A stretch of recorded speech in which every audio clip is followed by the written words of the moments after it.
नमस्कार आप सभी को। ये वीडियो असिस्टेंट प्रोफेसर भर्ती के रिगार्डिंग है। बहुत बड़ा ब्लंडर कर दिया है आपने, हरियाणा पब्लिक सर्विस कमीशन, बहुत बड़ा ब्लंडर। मतलब ऐसे कैसे कर सकते हैं आप। विषय है मेजर 37.5 अंकों को लेकर एकेडमिक क्वालिफिकेशंस क्राइटेरिया बताया नहीं गया था एग्जामिनेशन से पहले। बार बार पूछा गया इनसे तो बहाने बनाते रहे, क्राइटेरिया नहीं बताया गया। वही क्राइटेरिया नहीं बताया गया जो न बताने पर पीटीआई और ड्राइंग टीचर भर्ती रद्द हुई थी। अब क्राइटेरिया बताया जा रहा है ज्वाइनिंग के बाद, और कमाल की बात है अलग अलग विषयों का अलग अलग क्राइटेरिया आ रहा है, which is impossible, which can not happen.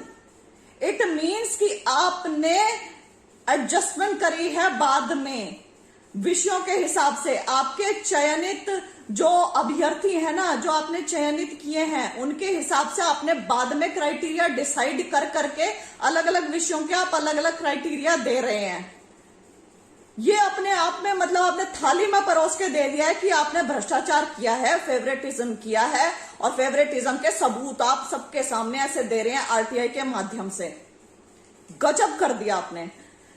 पिछले दिनों मैंने लोक प्रशासन और इंग्लिश विषय की आरटीआई डाली थी, जिसमें सबसे बड़ा सवाल यह था कि जो एकेडमिक क्वालिफिकेशन के 37.5 अंक हैं, उसमें 6.5 अंक स्पोर्ट्स के आ कैसे सकते हैं।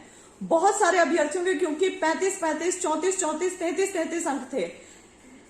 कोई भी अभ्यर्थी post graduate, PhD, MPhil, DLitt, DSc research papers के साथ ओलंपिक, एशियाई, कॉमनवेल्थ गेम्स में मेडल विनर कैसे हो सकता है। ये इम्पॉसिबल था, अपने आप में नामुमकिन बात थी। इसी के आधार पर जितने भी एग्जामिनेशन कोविड के बाद हुए, केमिस्ट्री का हुआ, इसका हुआ, आपका जोलॉजी का हुआ, फिजिकल एजुकेशन का हुआ, इसमें 33, 34, 35 तक अंक आए हुए थे। इसलिए हमने ये सवाल रेज किया। लेकिन अब जो आरटीआई रिसीव हुई है, आपने इसमें स्पोर्ट्स के मार्क्स गायब कर दिए। जोलॉजी की आरटीआई रिसीव हुई है एक्चुअली 2 दिन पहले, उसमें ये इन लोगों ने स्पोर्ट्स के मार्क्स ही नहीं दिए हैं। अलग से नई मतलब कि इन्होंने आरटीआई बना दी, अलग से क्राइटेरिया बना दिया नया, which can not be done. It is illegal, it can not be done at all.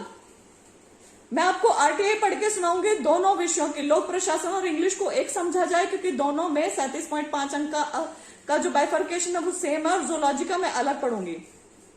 यहां पर मैट्रिक के 5 अंक दिए गए हैं लोक प्रशासन इंग्लिश में, और जोलॉजी में मैट्रिक का 1 भी अंक नहीं दिया गया है। 10+2 के यहाँ पे मैक्सिमम 5 अंक दिए गए हैं। जोलॉजी में 10+2 के 7 मार्क्स दिए हैं। यहां पर ग्रेजुएशन के 5 अंक दिए हैं, यहां पर ग्रेजुएशन के 10 अंक दिए गए हैं, मैक्सिमम अंक बता रही हूं मैं। यहां पर फिर कंसिस्टेंसी मतलब 60% या उससे ज्यादा आपके मैट्रिक, 10+2 और ग्रेजुएशन में मार्क्स आए हैं तो आपको 4 अंक मैक्सिमम दिए गए हैं। लेकिन जोलॉजी विषय में कंसिस्टेंसी का कोई मार्क नहीं दिया गया है। पोस्ट ग्रेजुएशन के यहाँ पे मैक्सिमम 3 अंक दिए गए हैं। पोस्ट ग्रेजुएशन के जोलॉजी में 18 अंक दिए गए हैं, 18। फिर उसके बाद रिसर्च के यहाँ पर मैक्सिमम 3 अंक दिए गए हैं। रिसर्च भी NET, MPhil, PhD, DSc, DLitt, ये सब कुछ एमफिल, नेट और पीएचडी के 3 मार्क्स मैक्सिमम। यहाँ पर रिसर्च में एमफिल के 1, पीएचडी के 1.5, एमफिल प्लस पीएचडी के 2.5। अच्छा जी, लोक प्रशासन और इंग्लिश में फिर डीएससी, डीलिट के 4 मार्क्स दिए। जोलॉजी में कुछ नहीं दिया, जोलॉजी में आगे बढ़ते ही नहीं है शायद। पब्लिकेशन के यहाँ पे 1-1 मार्क दिए हैं। आपके रिसर्च पेपर यदि पब्लिश हुए कुछ भी है तो यहाँ पे 1-1 अंक उसका दिया गया है अलग अलग। और यहाँ पे रिसर्च पेपर जोलॉजी में कुछ नहीं दिया रिसर्च पेपर्स का, जबकि साइंस में सबसे ज्यादा रिसर्च पेपर छपते हैं, सब कुछ है। यहाँ पे रिसर्च पेपर का 1 भी नंबर नहीं है। क्यों? क्योंकि इनका चयनित जो भी अभ्यर्थी होगा वो पोस्ट ग्रेजुएशन वाले उसमें फॉल कर रहा होगा ना, कैटेगरी में फॉल कर रहा होगा, उसने आगे कुछ किया नहीं होगा रिसर्च वगैरह, तो उसको वहीं पे एडजस्ट कर दिया गया होगा। अब यहाँ पे 6.5 अंक स्पोर्ट्स के दिए गए हैं लोक प्रशासन और इंग्लिश में, स्पोर्ट्स का यहाँ पे 1 भी अंक नहीं दिया गया है। तो ये साफ साफ इशारा कर रहा है कि आपने जबरदस्त तरीके से यहाँ पे फेवरेटिज्म किया है, यहाँ पे भ्रष्टाचार हुआ है, और ये भी अटैची वाली भर्ती साबित हो सकती है बिल्कुल बढ़िया तरीके से। आपने खुद ही सबूत दे दिए हैं। अब यहाँ पर जो इंपॉर्टेंट बात है, सॉरी ये फोन हिल रहा है। अब यहाँ पे जो इंपॉर्टेंट बात है वो ये है कि आप जोलॉजी का ये वाला क्राइटेरिया आपने दे दिया, ठीक है। मेरे ख्याल से मिलता जुलता आप दे दोगे केमिस्ट्री में भी क्राइटेरिया। फिजिकल एजुकेशन के कैसे जस्टिफाई करोगे मार्क्स? फिजिकल एजुकेशन में 10वीं में दे देना सीधे सीधे, 37.5 में से 30 नंबर सीधे 10वीं के दे देना, ऐसे कर देना। फिर 12वीं के 2 अंक दे देना। पोस्ट ग्रेजुएशन कैसे कर देना? उसमें अगर स्पोर्ट्स नहीं डाला, उसमें अगर ओलंपिक्स, कॉमनवेल्थ या एशियाई गेम्स नहीं डाला, तो कैसे बचेंगे? अपने ही क्राइटेरिया में उलझ जाएंगे ना। हालांकि वहां तक बात जाएगी ही नहीं, बात तो यही खत्म हो जानी है कि अलग अलग विषयों के अलग अलग क्राइटेरिया कैसे। बात तो आपकी यही ही फिनिश हो जानी है। कमाल कर दिया, मतलब कैसे इतना बड़ा ब्लंडर, इतनी बेशर्मी से। How can this happen? ये आई एम सॉरी टू से, ये पारदर्शिता, निष्पक्षता, पर्ची खर्ची, ये सब कुछ, ये जुमलों से बढ़ के और कुछ नहीं थे। सब कुछ सेम चल रहा है ना, बस बातें अलग अलग हो रही हैं। होप इतनी ज्यादा बढ़ा के हर एक युवा की, हर एक अभ्यर्थी को सपने दिखा के सिर्फ ग्रुप डी की भर्ती फेयर करके उसके बाद कर क्या रहे हैं आप?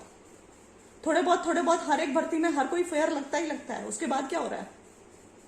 एचपीएससी की तो मतलब सारी भर्तियां मुझे लग रहा है कि सारी टेंटेड है। एचपीएससी की सारी भर्तियां मतलब अटैची वाली भर्तियां चल रही हैं। इस भर्ती में जो भी अभ्यर्थी पॉइंट से या 1-2 मार्क्स से रहा है, उसे संघर्ष करना चाहिए, उसे लड़ना चाहिए, उसे जाना चाहिए। उसके लिए बड़ी आसानी से प्लेट में सजा के चीजें दे दी गई हैं। मेरा मैसेज यदि समझते हो तो समझो इस चीज को, लड़ो इस चीज के लिए, राइट? मुझसे आप संपर्क कर सकते हैं shwetasinghdull@gmail.com पे, SHWETASINGHDHULL। मैं एग्रीव्ड कैंडिडेट नहीं हूं, वरना मैं सबसे पहले मैं ही खड़ी होती कोर्ट में। मैं इसके ऊपर केस नहीं कर सकती, वरना मैंने सबसे पहले इसके ऊपर केस कर दिया होता। अब तक मैं वेट ही ना करती। मैं एग्रीव्ड नहीं हूं, मेरे हाथ बंधे हुए हैं। जो भी एग्रीव्ड है वो संघर्ष करें इस चीज में। ये भर्ती, ये आई एम सॉरी, बहुत बड़ा blunder. HPSC, Haryana public service commission, बहुत बड़ा ब्लंडर, बहुत ही बड़ा।